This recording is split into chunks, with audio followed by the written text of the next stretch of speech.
tumpongeze sana au tuwapongeze sana Wizara Sanaa, Habari na Michezo, Mheshimiwa Makonda. Kiukweli ni historia ndefu ambayo imedumu katika Simba takriban miaka 8 mpaka 9. Leo imekwenda imekamilika.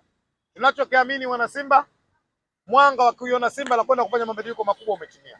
Tutakwenda kufanya mabadiliko kwenye pitch na tutafanya mabadiliko nje ya pitch.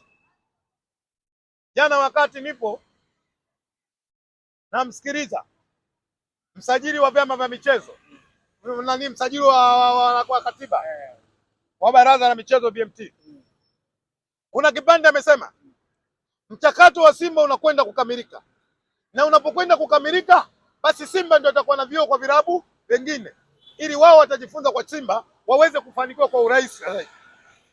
Maana yake katika Jamhuri ya Muungano wa Tanzania hakuna klabu ambayo yenye mchakato wa mabadiliko zaidi ya nini? Nawashukuru sana waandishi wa habari.